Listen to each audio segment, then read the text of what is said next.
गर्मी की उस धूप में मानो पेड़ था मैं नीम का, जाड़े की किसी रात में जैसे कोना एक ग्रीष्म का, माली कुरुवंश की बगिया का मेरा नाम देवव्रत भीष्म था।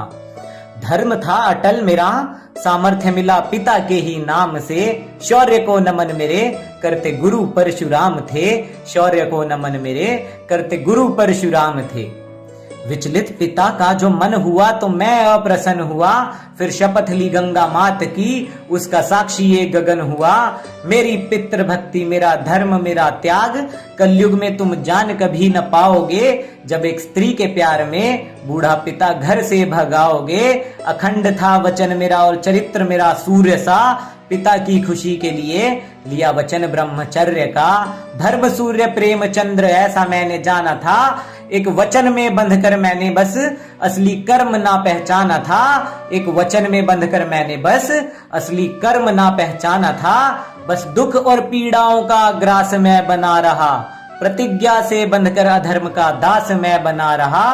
कुरुवंश पर शस्त्र उठाकर न कर सकता देश द्रोह था, महाभारत का कारण सिर्फ धृतराष्ट्र का पुत्र मोह था।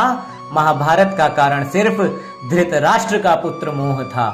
अपमान कुल वधू का देख मैं मौन सा खड़ा रहा, न जाने कौन सा मिथ्या धर्म था जिस पे मैं अड़ा रहा।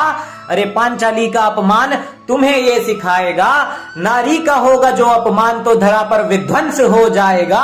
नरमुंड के ढेर होंगे रुद्र तांडव मच जाएंगे, जब धर्म स्थापना करनी होगी तो पार्थ संग गोविंद जरूर आएंगे। जब धर्म स्थापना करनी होगी तो पार्थ संग गोविंद जरूर आएंगे। धर्म युद्ध की भेंट चढ़ने वाला झूठा था या सच्चा था, ज्ञात मुझे बस इतना है हर एक मेरा बच्चा था।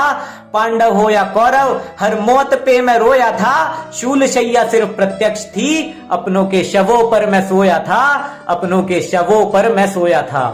जंघा टूटी जब दुर्योधन की थी और अभिमन्यु जैसे मेरे बच्चों की लाश गिरी बहु तेरी थी। उस रण के महाकुंभ में जीता चाहे कोई हो, पर आत्मा तड़फी सिर्फ मेरी थी, पर आत्मा तड़फी सिर्फ मेरी थी। वचन का पालन करता या करता पालन मैं सत्य धर्म का, अरे बात मेरे पुत्रों की थी, विस्मरण हो आया था मुझे सदकर्म का। अभागा मैं था जो मेरे कुल पर काल दृष्टि आई थी, धर्म पक्ष में था नहीं तभी मेरी वीरता न काम आई थी। मेरा युद्ध कौशल देखकर माधव को क्रोध हुआ, पार्थ नहीं त्यागेगा पितामह के मोह को, कुछ ऐसा उनको बोध हुआ। जब मैंने नरसंहार किया वो दृश्य बड़ा वक्र था, वध करने हेतु मेरा माधव ने उठाया फिर चक्र था। ज्ञात था मुझे भी कि योद्धा मैं निपुण हूँ, परशुराम को निरस्त्र किया है मैंने, मुझे मारने वाला ग्वाले होता है कौन तू। अरे नारायण का ना पहचान कर अधर्म की नैया चुन बैठा, जीवन की बस एक गलती से मरणासन शैया चुन बैठा। अरे नारायण को छलिया कहने वालों तुम अधर्म में मत पिस जाना, मुझको तीरों की शैया मिली थी, तुम कहीं भालों पर ना बिछ जाना, तुम कहीं भालों पर ना बिछ जाना।